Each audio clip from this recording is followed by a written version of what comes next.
In life, there are moments when you stop and ask yourself, how did I get here? Like, why am I standing here? Well, this is definitely one of those moments for me, and I find myself going back to the beginning, back to my roots.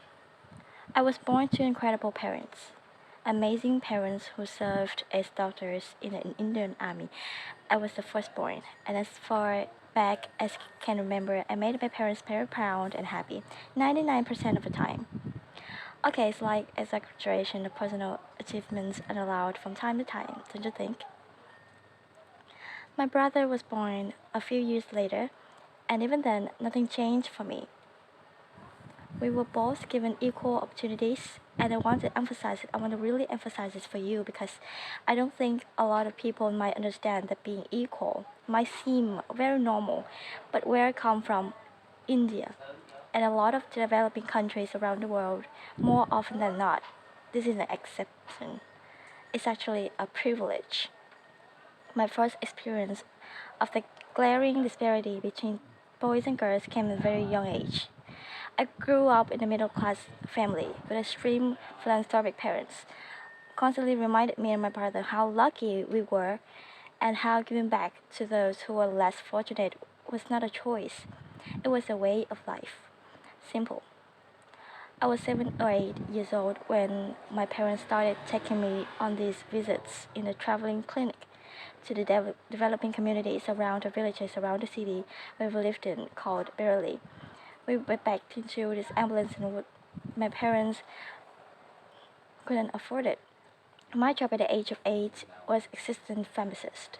So I would count on medicines, put them in an envelope, and give it out to the patients. And I really took my job very seriously, very seriously. But the more I went to these expeditions, the more I began to notice the simplest things that distinguished a boy from a girl, or a man from a woman. For example, girls were pulled out of school when they hit puberty, instead of ready for marriage and babies at 12 and 13, while boys still enjoy their childhood.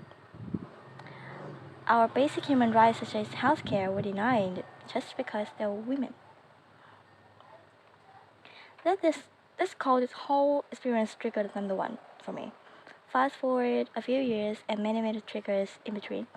Like a producer, director, for example, early on my career must have been about 18 or 19 telling me that I didn't agree the ridiculous terms of painfully low salary in his movie, that he would just replace me. Because girls are replaceable in the entertainment business, that was a memorable one. Made me decide to make myself irreplaceable.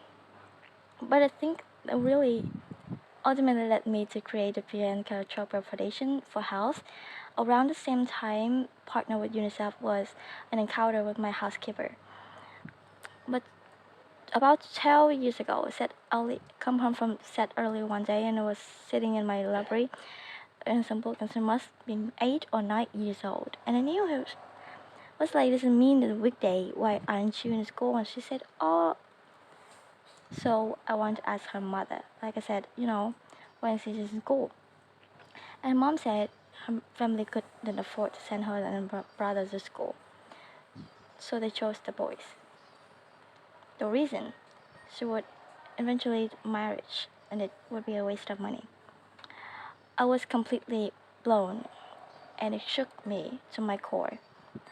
Eventually, I decided to cover the cost for education so that he could continue to learn because education is a basic human right.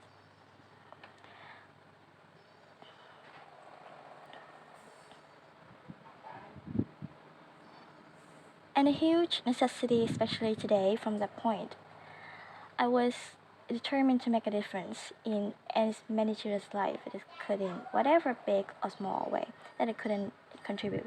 It's really beautiful quote that I read recently, and I think it's absolutely appropriate to explain what I'm trying to say today. The hand rocks the cradle, the procreator, the mother of tomorrow. A woman shapes the destiny of civilization. Such is a tragic irony of fate. Psychologize today. one of the gravest concerns facing humanity. Girls have the power to change the world. Is It is a fact, and yet today girls are more likely than boys never to set foot in the classroom. Despite of all the efforts and progress made over the last 2 decades, girls' education just not empowers family, but communities and economies. A result of her education, we all do better. It's just as simple as that.